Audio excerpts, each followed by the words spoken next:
Hey y'all, and welcome back to SNHU SMC. This is our first live podcast on the campus of Southern New Hampshire University and in person. I'm Joe. I'm Logan. I'm Scott. And I'm Zach.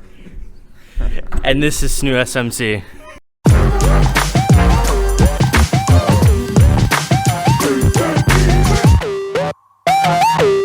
Alright, so let's get going on what was your guys' favorite moments of this past week, sports-wise?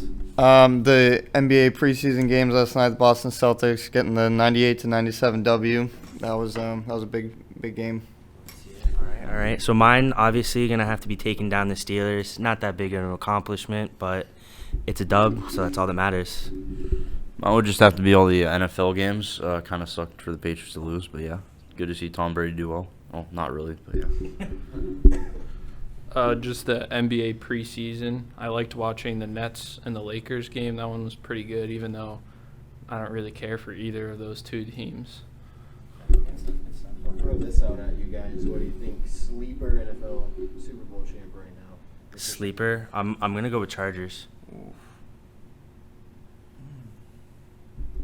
Chargers, yeah. Cardinals. Cardinals. Okay.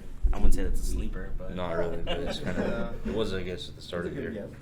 For a sleeper, I got the Bills. I mean, it's not really a sleeper, but it's like out of everybody, they're pretty consistent.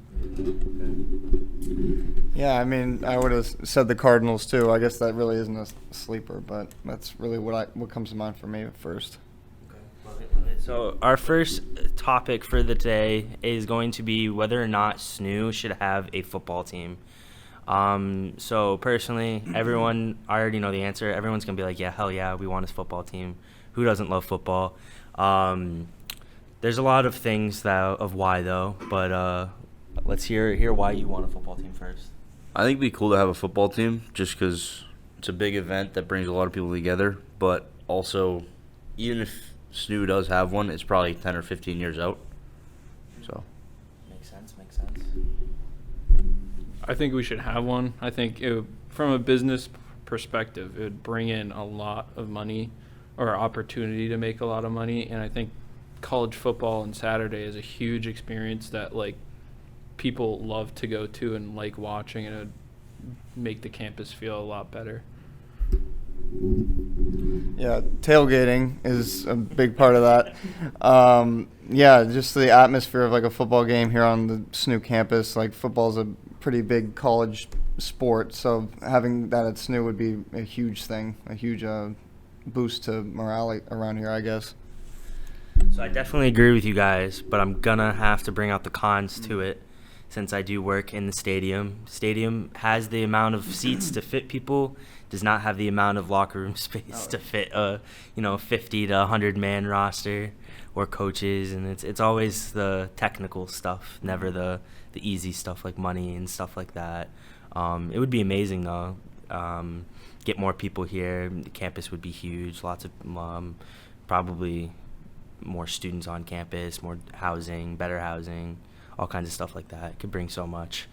But what would you say are like some of the cons in your eyes? Actually, I mean, I think it would definitely cause our tuition to go up just because of paying for a new football team and all that type of thing. And makes sense. I feel like that's probably one of the biggest cons out of it.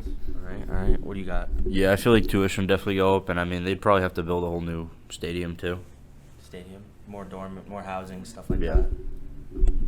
I feel like the difficulty of finding people to play on the team. I feel like a lot of people are already getting recruited to other football teams, and they don't know us of a school to have a football team. So it's like to just start one, you're gonna have like bottom tier players, and you're not gonna be very good for a while until you make more money and have bigger recruits. Do you think they pull attendance at games? 100%. Oh, yeah, they would. Like, there's no way you don't pull attendance to a football game, whether or not you're crappy or not. It's just the fact that it's a football game. The stands would be full. They might actually charge for games for once. Yeah, and SNHU would be hungry for that too, for sure. It's Oh like a yeah, good market. oh yeah. It's a huge market. It's just whether or not they want to put the money into it. Mm.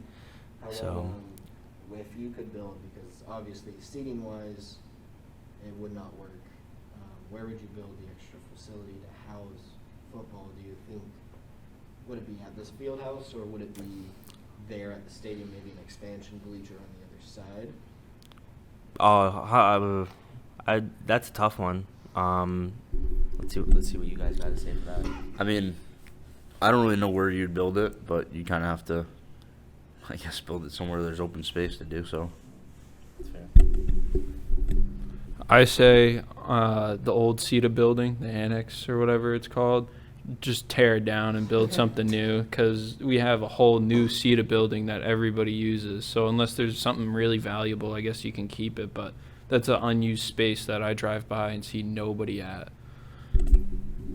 Smart. Yeah, there's a lot of like wooded areas still too around campus that I feel like eventually they're gonna end up bulldozing it anyway. So I mean, you could expand the field we have now, or just make it a brand new spot in the wooded area.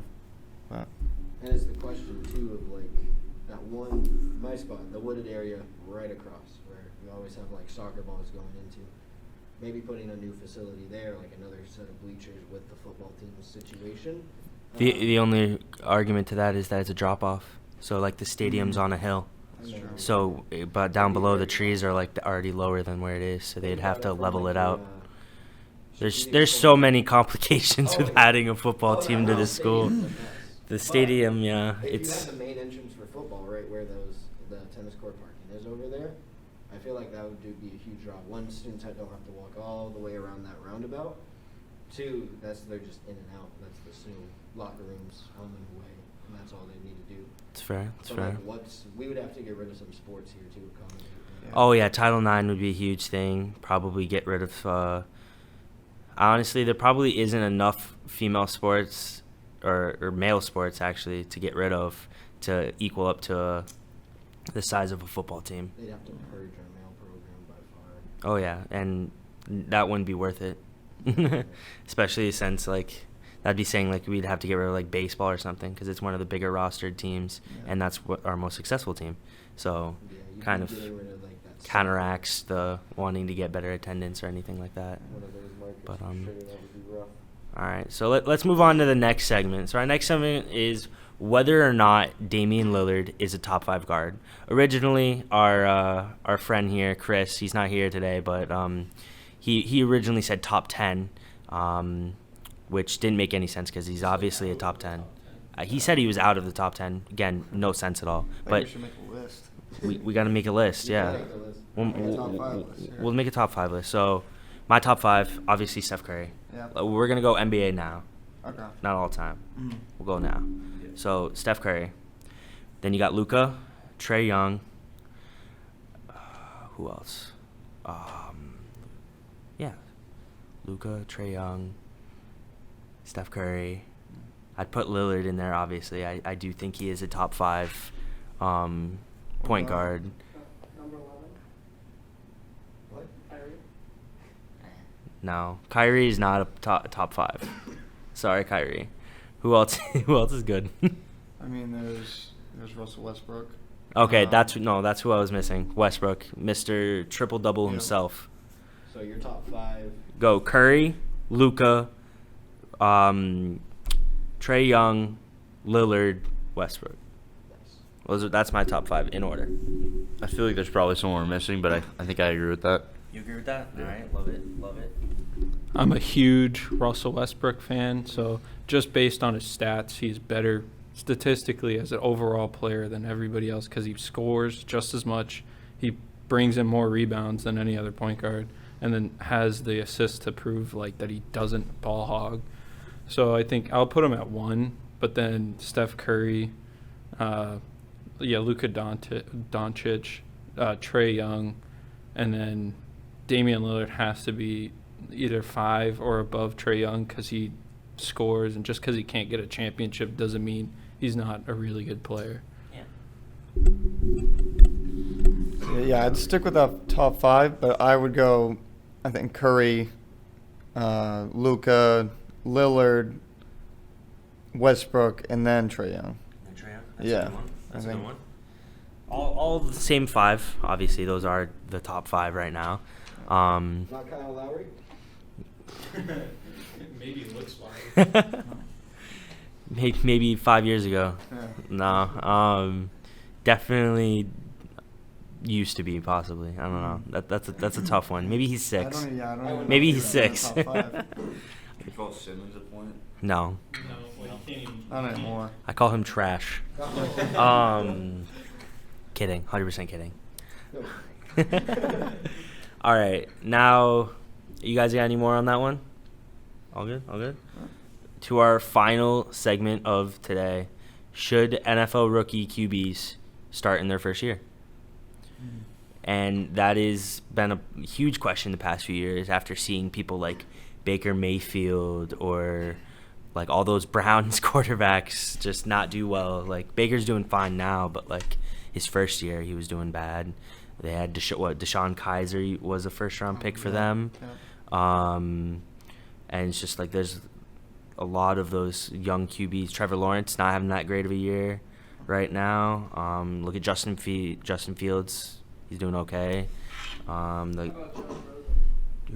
yeah, Josh Rosen. Oh yeah, he was the Cardinals. Yeah, he got screwed. There's so many things. So I'm gonna let you guys go off on this one. Start with you today.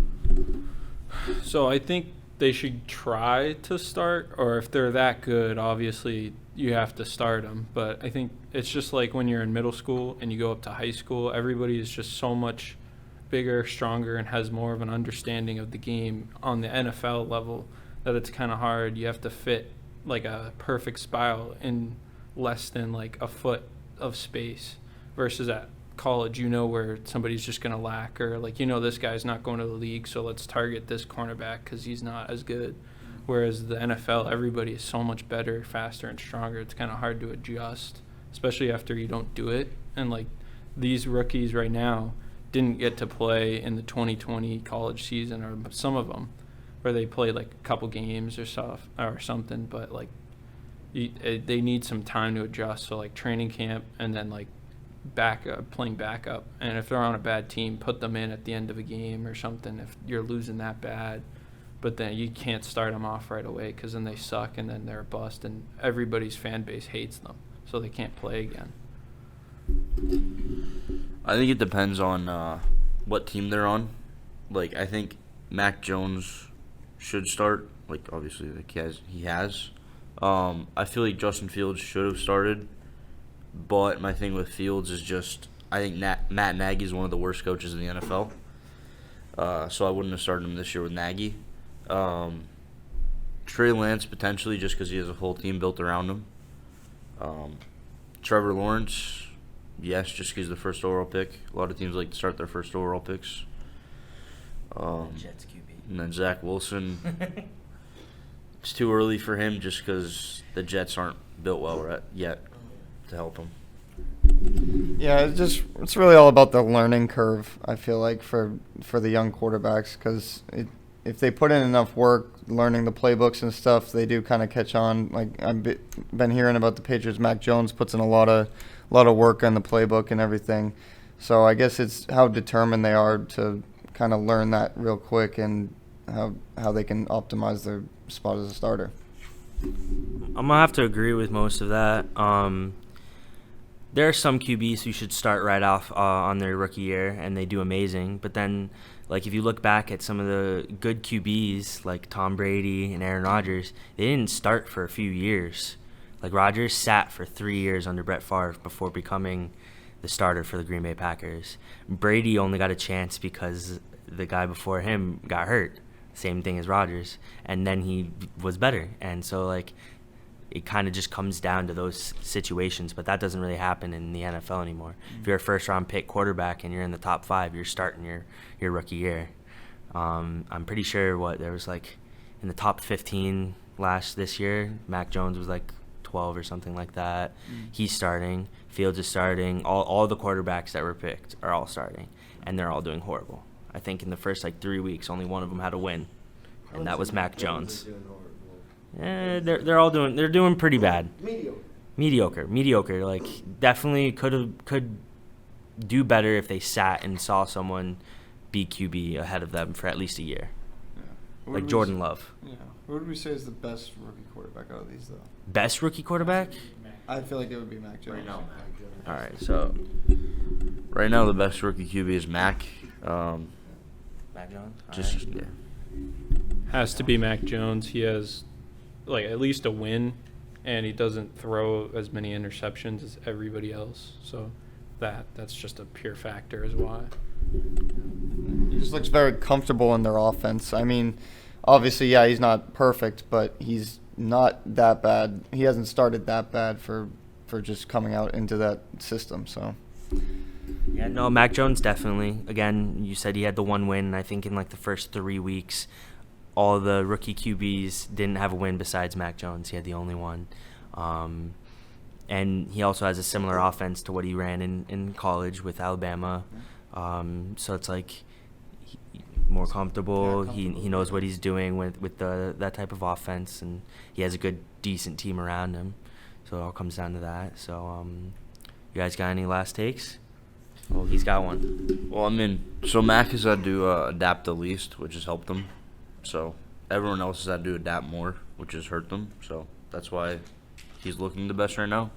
I don't think he will be the best in the class. I just think he'll be a guy who's consistently good for the Patriots. Okay, love to hear it. So, do you guys have any last hot topics in sports that you guys want to talk about? You do? Let's hear it. This isn't a hot topic. It's just a take. I am going to predict the NBA Finals already, and I think it's definitely going to be the Bucks and the Lakers this year. Everybody else is just the Nets going to have a Kyrie issue again, and then I don't see anybody else beating the Bucks. I think they're just the best team in the East, and same with the Lakers. Anyone else? Anyone else got any hot takes? Not much of a hot take, but my Super Bowl prediction this year was Bills-Rams, which wasn't really that big of a hot take. But yeah. That's a very interesting one. We will definitely build off of that more in our future podcasts. But for now, this has been our first episode of SNHU SMC this year. And hopefully y'all will come back out and tune in again. And, so peace out, y'all.